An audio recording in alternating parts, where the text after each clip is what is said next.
Pour le dernier jour de notre neuvaine, nous allons nous rendre en Pologne pour découvrir la Vierge Noire de Częstochowa. Il n'y a pas eu d'apparition à Częstochowa, mais nous allons voir comment la foi et la confiance des Polonais envers la Vierge Marie, reine de Pologne, a été leur force et leur soutien. Cela nous aidera à comprendre qu'elle est reine du ciel et de la terre. La Pologne catholique au temps des rois. Le premier roi de Pologne est Mieszko Ier. En 966, il se convertit au catholicisme et se fait baptiser dans le rite latin. À la suite de cette conversion, la Pologne devient catholique. Le roi Louis Ier, en 1382, établit à Częstochowa, sur une colline qu'on appellera plus tard Jasna Góra, un monastère confié aux moines paulins. Le 31 août 1382, l'icône de la Vierge Marie arrive à Jasna Góra. Selon la tradition, cette icône aurait été peinte par l'évangéliste Saint Luc. Elle est très reconnaissable à cause des balafres sur la joue droite de Notre-Dame. Souvent copiée et reproduite, la Vierge Noire de Częstochowa est l'un des symboles catholiques les plus importants en Pologne. Mais d'où viennent les balafres sur le visage de Notre-Dame? En 1430, pendant la Semaine sainte, le sanctuaire de Jasna Góra est envahi par des voleurs qui se livrent au pillage. Ils veulent emporter l'icône de la Vierge, mais, par miracle, elle devient trop lourde et ils ne peuvent la déplacer. Dépités d'un coup d'épée, ils frappèrent le visage de Notre-Dame. Par la suite, des essais de restauration ont été faits pour enlever ces balafres, mais elle réapparaissait toujours. Cette attaque, ainsi que d'autres troubles postérieurs, ont incité les rois de Pologne à fortifier le sanctuaire. En 1655 se situe un épisode important, le fameux siège de Częstochowa. Charles X, roi de Suède, qui était protestant, arrivant avec son armée sous les remparts de Jasna Góra, s'écria « Nous abattrons ce poulailler en 3 jours !» Le prieur du monastère et ses moines paulins, aidés d'une poignée de soldats polonais, se rassemblèrent autour de l'icône de la Vierge et soutinrent un siège de 40 jours. Pour la première fois, le lendemain de Noël, les Suédois battirent en retraite. Cet ultime sursaut de résistance déclencha une réaction générale qui permit l'expulsion des Suédois protestants du sol polonais. Cette victoire militaire eut un impact moral sur le patriotisme polonais et un impact religieux. La défense du sol polonais s'identifia à la défense de la religion catholique. L'année suivante, en reconnaissance pour cette victoire, le roi Jean Casimir consacra la Pologne à la Vierge de Częstochowa et la proclama reine de la couronne polonaise. Quelques années plus tard, le 8 septembre 1717, pour compléter cet acte posé par le roi Jean Casimir, la Vierge Noire fut couronnée avec l'approbation du pape Clément XI. Après la lutte contre les Suédois, la Pologne devra lutter contre les Ottomans qui voulaient conquérir l'Europe et aller jusqu'à Rome. En 1683, on alla chercher le roi de Pologne, Jean III Sobieski, que l'on trouva en pèlerinage à Częstochowa. Il partit le 15 août avec 40 000 hommes et fut vainqueur des Turcs qui avaient 300 000 hommes. Le 11 septembre, il délivra Vienne assiégée. Cette bataille a valu à la Pologne le titre de rempart du christianisme. Les grandes souffrances de la Pologne. Nous avons parlé des balafres sur l'icône de la Vierge Noire, qui exprime combien Notre-Dame a accompagné et secouru le peuple polonais dans les grandes souffrances de son histoire. La première grande souffrance de la Pologne. Au XVIIIe siècle, la Pologne affaiblie se désintègre peu à peu et tombe sous la coupe de ses puissants voisins.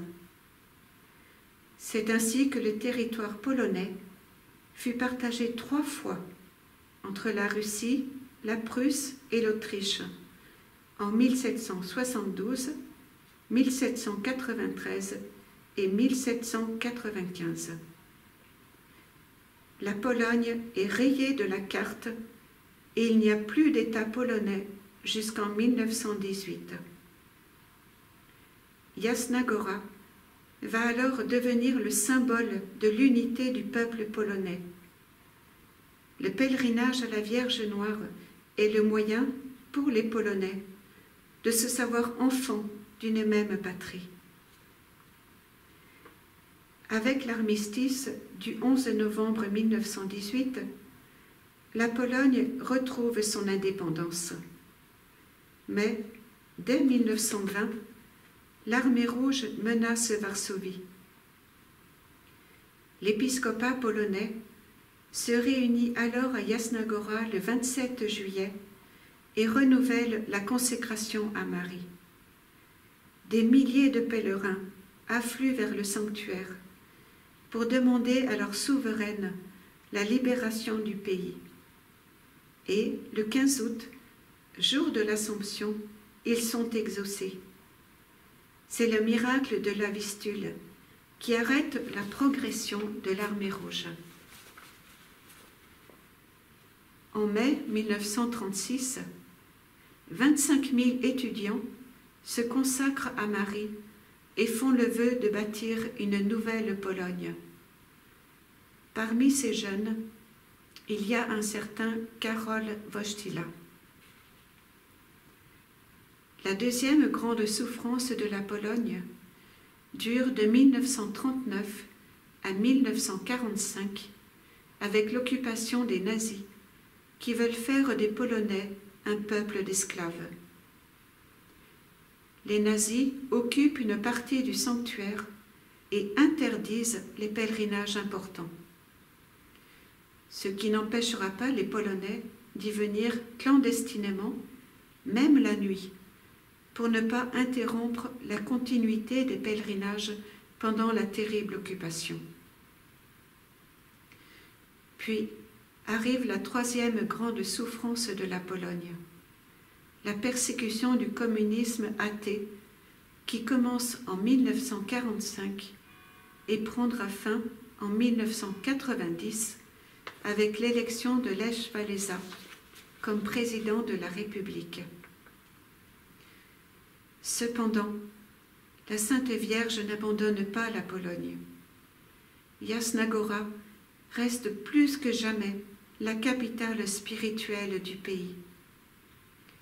C'est devant la Vierge de Częstochowa que fut prononcée la consécration de la Pologne au cœur immaculé de Marie, le 8 septembre 1946. 10 ans plus tard, à l'occasion du 300e anniversaire de la consécration de la Pologne à Marie-Reine par le roi Jean Casimir, le cardinal Winczynski, primat de Pologne, qui était interné par les autorités communistes, fait une prière pour la nation qui rappelle celle du roi Jean Casimir. Le 28 août, l'épiscopat polonais renouvelle solennellement cette prière à Częstochowa en présence d'1 million de fidèles. 2 mois plus tard, le primat est libéré. Un autre grand événement vient encore attacher le peuple polonais à Notre-Dame. À l'approche du millénaire du baptême de la Pologne, advenu en 966 avec la conversion au catholicisme du premier roi de Pologne, l'épiscopat polonais organise une neuvaine de 9 années, de 1957 à 1966. À cet effet, le pape Pie XII bénit une copie de l'icône de Notre-Dame de Częstochowa qui devra parcourir la Pologne de diocèse en diocèse, de paroisse en paroisse.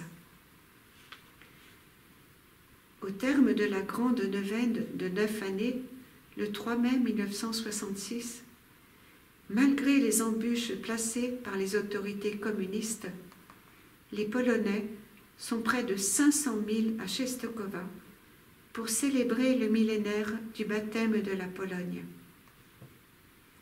À cette occasion, l'épiscopat polonais consacra la Pologne à la protection particulière de la Mère de Dieu, à la Mère de l'Église, pour l'Église du Christ qui doit être libre. Invité par l'épiscopat polonais, le pape Paul VI n'a pas obtenu le visa du gouvernement communiste. Au cours de la grande neuvaine de 1957 à 1966, le cardinal Winczynski s'exprimait ainsi à propos de la signification du sanctuaire de Częstochowa dans la vie de l'Église. Que s'est-il passé à Jasna Góra? Pour le moment, nous ne sommes pas en mesure de donner une réponse adéquate. Il s'est passé quelque chose de plus que ce qu'on pouvait imaginer. Jasna Góra s'est révélé comme un lien interne de la vie polonaise, une force qui touche profondément le cœur et tient la nation entière dans l'attitude, humble mais forte, de fidélité à Dieu, à l'Église et à sa hiérarchie. Pour nous tous, cela a été une grande surprise de voir la puissance de la reine de Pologne se manifester d'une manière aussi magnifique. De fait, les grâces données par Notre-Dame furent si grandes que l'épiscopat polonais a décidé de continuer encore pendant 14 années, jusqu'en 1980, la pérégrination de la copie de l'icône de Notre-Dame bénie par Pie XII. Mais les pires tracas administratifs et les plus basses mesquineries seront imaginés par les autorités communistes pour empêcher cela. Le 20 juin 1966, l'icône de Notre-Dame est arrêtée pour divagation sur la voie publique et mise sous séquestre à Varsovie. Le 2 septembre, l'icône de Notre-Dame est finalement reconduite à Jasna Góra et, afin d'empêcher toute évasion de l'icône, des miliciens monteront la garde jour et nuit. La Vierge Noire resta prisonnière à Jasna Góra pendant 5 ans, jusqu'en juin 1972, moment où elle fut secrètement dérobée pour reprendre son itinéraire. Mais pendant toute la période où l'icône avait été arrêtée, la pérégrination n'a cependant pas été interrompue. Elle s'est poursuivie conformément au programme établi, non plus avec l'icône, mais avec le cadre vide dans lequel elle aurait dû se trouver. Les fidèles priaient et célébraient les cérémonies devant le cadre vide, comme on le faisait auparavant devant le tableau de la Vierge de Częstochowa.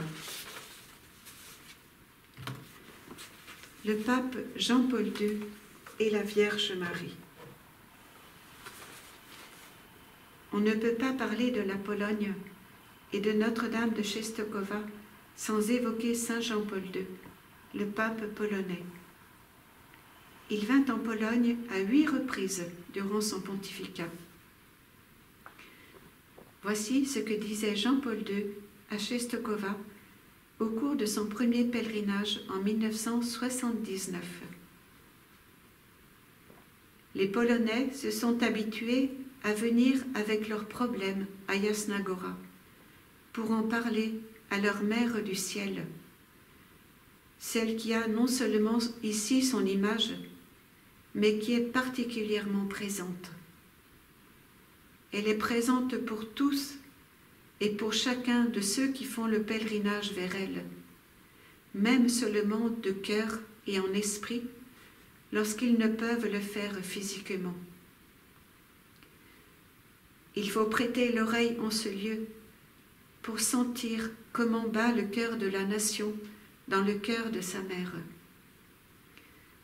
Combien de fois, en effet, n'a-t-il pas vibré avec les plaintes des souffrances historiques de la Pologne, mais aussi avec les cris de joie et de victoire. On peut écrire de diverses façons l'histoire de la Pologne, celle de ces derniers siècles spécialement. Toutefois, si nous voulons savoir comment le cœur des Polonais l'interprète, il faut venir ici.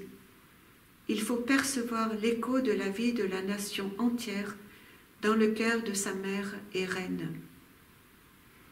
Et maintenant, répétons ces paroles qui, depuis la grande neuvaine de préparation au millénaire du baptême, sont devenues l'appel de Jasna Góra et de l'Église en Pologne. Marie, reine de la Pologne, je suis tout près de toi. Je me souviens de toi, je veille. Lors de sa deuxième visite à Częstochowa, le 23 juin 1983, 2 ans après son attentat sur la place Saint-Pierre, il disait « Aujourd'hui, je désire ici, à Jasna Góra, laisser comme en ex-voto un signe visible de cet événement, la ceinture de la soutane traversée par la balle. Totus tuus, et je n'ajoute rien d'autre. » Demain, nous célébrerons la deuxième partie de la grande fête de Notre-Dame-des-Neiges. Les temps que nous vivons sont difficiles. Nous avons vu que les Polonais ont vécu des moments très difficiles, mais ils ont gardé confiance et espérance grâce à leur attachement et leur recours à Notre-Dame, leur mère et leur reine. Et elle continuera à les secourir dans les nouveaux dangers actuels. Attachons-nous fermement à Notre-Dame-des-Neiges, qui est notre guide et notre soutien. Elle a beaucoup de grâces à donner. Ouvrons nos cœurs pour les recevoir et demandons-lui de nous garder fidèles à Jésus, quoi qu'il arrive. À la suite de Saint Jean-Paul II, répétons souvent « Totus tuus, je suis tout à toi, Marie, sois mon guide en tout. » Renouvelons notre consécration à Notre-Dame-des-Neiges, notre Mère et notre Reine. Ô Notre-Dame, nous nous confions en vous, en votre obédience bénie et en votre garde très spéciale. Aujourd'hui et chaque jour, nous vous confions nos âmes et nos corps. Nous vous confions tout notre espoir et toute notre consolation, toutes nos angoisses et nos misères, notre vie et la fin de notre vie, pour que, par votre très sainte intercession et par vos mérites, toutes nos actions soient dirigées et disposées selon votre volonté et celle de votre Fils. Amen.